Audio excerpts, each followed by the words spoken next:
8 বছর হলো হালদার বাড়িতে বউ হয়ে এসেছে শ্রীপর্ণা। বিয়েটা তার দেখাশোনা করেই হয়েছে।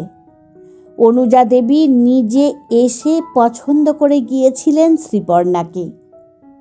তা সত্ত্বেও অনুজা দেবীর মনের মতো বৌমা হতে পারেনি শ্রীপর্ণা। এদিকে শ্রীপর্ণা বাবা মায়ের একমাত্র মেয়ে। বিয়ের পাকা কথা বলতে গিয়ে অনুজা দেবী বলেছিলেন, দাবি দেওয়া তো আমাদের কিছুই নেই, তবে মেয়েকে যে গয়না দেবেন একটু ভারী ভুরি দেখে দেবেন।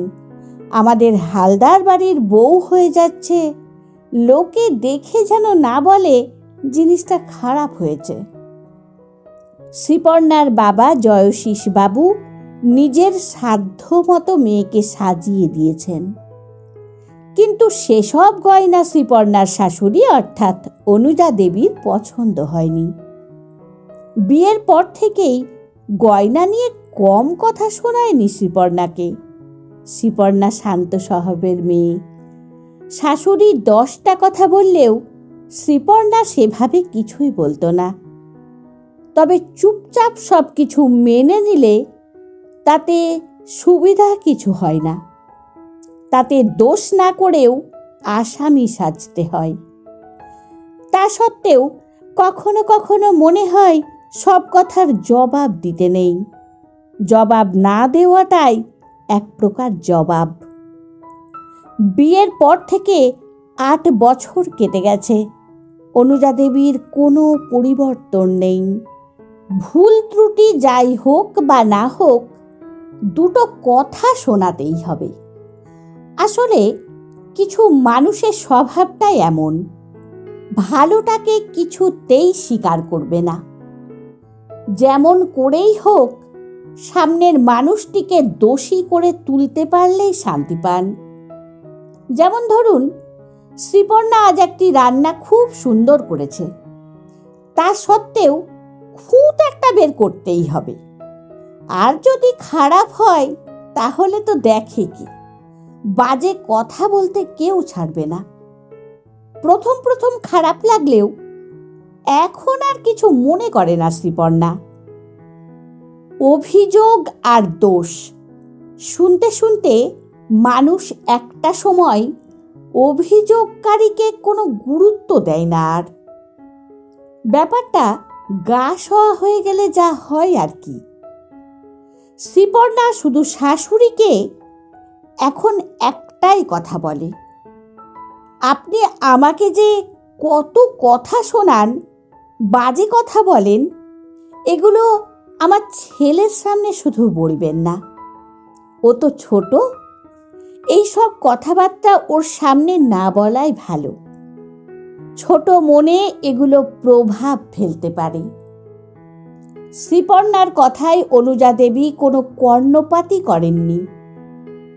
ওই যে কথায় আছে, চোরে না শোনে ধর্মের কাহিনী। অনুজা দেবী চলেন নিজের মতে। তাতে কার ভালো হলো আর কার মন্দ হলো সেসব উনি দেখেন না। এদিকে এই সব ঝামেলার কথা শ্রীপর্ণা রাজেশের কানেও তোলে না। রাজেশ অর্থাৎ শ্রীপর্ণার হাজবেন্ড। বিয়ের পর 2-1বার অভিযোগ জানিয়েছিল রাজেশকে।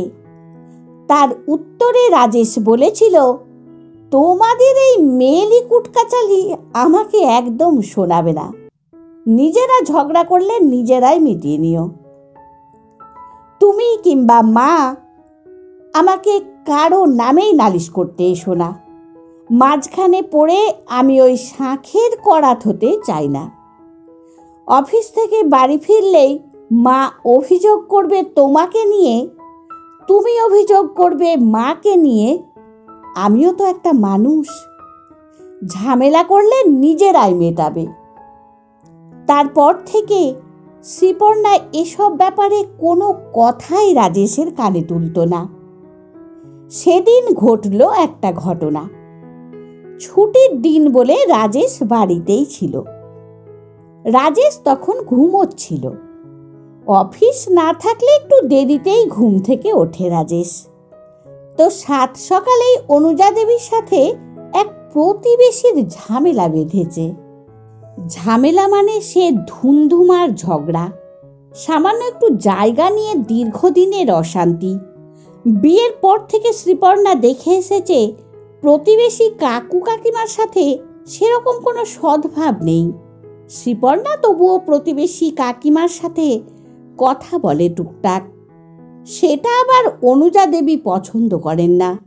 যাই হোক, ধুমধুমার ঝগড়া সাত সকালে। পাশের বাড়ির ওই কাকিমা ওপাশ থেকে চিৎকার করে বলছেন, অনেক সহ্য করেছি, আর না, এবার থানা পুলিশ করতেই হবে। ভদ্রমহিলার মুখের যা ভাষা, তা আর ছাড়ছি না।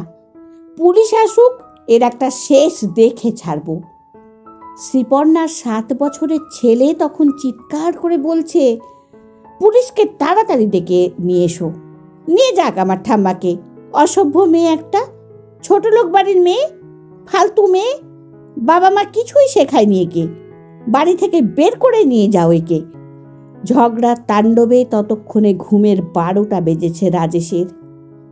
রাজেশ ঘুম থেকে উঠে এসে দেখছে মায়ের সাথে ঝগড়া চলছে প্রতিবেশীর, আর তার 7 বছরের ছেলে ঠাম্মার দিকে তাকিয়ে ওই কথাগুলোই বারবার বলে যাচ্ছে। ছেলের কথা শুনে রাজেশ অবাক হয়ে গেছে।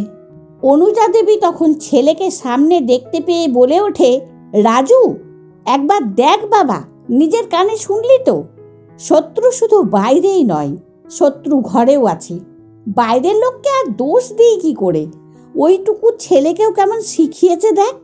তোর বইয়ের কীর্তিকলাপ নিজের চোখে দেখলি তো?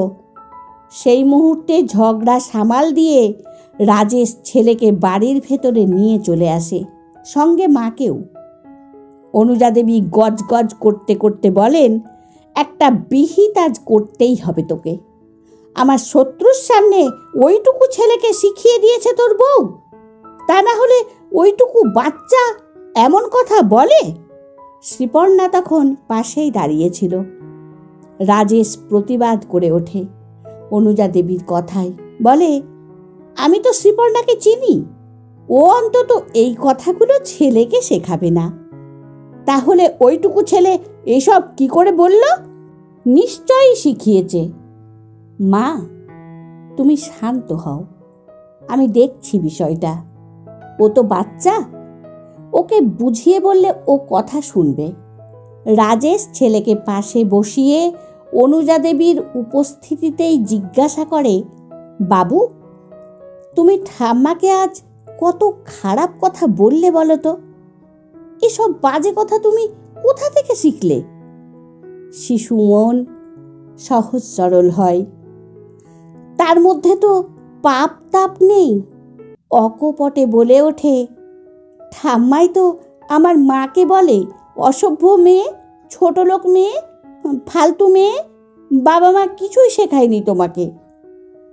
ঠাম্মা, তুমি তো এগুলো বলো, আমি ঠাম্মার থেকে শিখেছি। ওসব কথা মুখে আনতে নেই বাবু। যে কথাগুলো খারাপ কথা, সে কথাগুলো তুমি বললে তোমাকেই খারাপ বলবে সবাই। কেউ খারাপ কথা বলল বলেই কি তুমিও খারাপ কথা বলবে? তাছাড়া তুমি যে ঠাম্মাকে বললে, ঠাম্মা কিন্তু মনে মনে অনেক দুঃখ পেয়েছেন। তোমার ঠাম্মা মানে তো আমার মা, বলো? তুমি যে আমার মাকে বললে, আমিও তো কষ্ট পেলাম। তাহলে তোমার মাকে বললে যেমন তোমার কষ্ট হয়, তুমি তো বললে যে খারাপ কথা বলে তাকে সবাই খারাপ বলে। ঠাম্মা তাহলে মাকে বলে কেন? ঠাম্মাই তো খারাপ কথা বলে, তাহলে ঠাম্মাও খারাপ? এরপর রাজেশের কি বলা উচিত রাজেশ আর ভেবে পায় না। রাজেশ মায়ের মুখের দিকে তাকাতেই অনুজা দেবী মাথা নিচু করে নেন। কিছুক্ষণের জন্য সবাই চুপ হয়ে যায়। ছেলের এমন কথায় শ্রীপর্ণা তারপর ছেলেকে শাসন করতে উদ্যত হলে অনুজা দেবী বলেন, ওকে শাসন করো না, ও ঠিকই বলেছে। আজ সত্যি নিজের ভুলটা বুঝতে পারছি। আমি জানি আমার প্রতি ওইটুকু বাচ্চারও বিতৃষ্ণার ভাব তৈরি হয়েছে। আমার দোষেই। ওর মন থেকে আমার জায়গাটা দূরে সরিয়ে দিয়েছি আমি নিজেই। আজ আমার চোখ খুলে দিয়েছে ও। সত্যি তো, সন্তান কখনো মায়ের নিন্দে সহ্য করতে পারে? আমি কখনো ভাবিনি এমন ভয়ঙ্করভাবে পৌঁছে যাবে নাতির কাছেই। নিজের নাতির মন থেকে আমি কত দূরে চলে গেছি আজ। শ্রীপর্ণা মৃদু সুরে বলল, কে বলেছে আপনি দূরে চলে যাচ্ছেন? মা, এসব বলে আর আপনি নিজেকে ছোট করবেন না। অনুজা দেবী বললেন, ভুল আমিই তো করেছি বৌমা। নিজের মুখে স্বীকার করতে দোষ নেই। কাউকে চন্দন দিয়ে সাজালে সে যেমন চন্দনের সাজে সেজে ওঠে, তেমনি নিজের হাতেও চন্দনের সুবাস লেগে থাকে। আমি তো উল্টোটা করেছি বৌমা। তাই খারাপ করলে, কাউকে খারাপ বললে তার ফল যে পেতেই হয়, আজ সেটা খুব ভালো করে বুঝতে পারছি। আজ অপরাধ বোধ কাজ করছে। ছি, আর না। আমি কথা দিচ্ছি বৌমা, আমি আজ থেকে নিজেকে বদলে নেব। তুমি আমাকে সে সুযোগটুকু দিও, অন্তত একটা সুযোগ। কলমে সরজিৎ ঘোষ, কণ্ঠে সোনালী।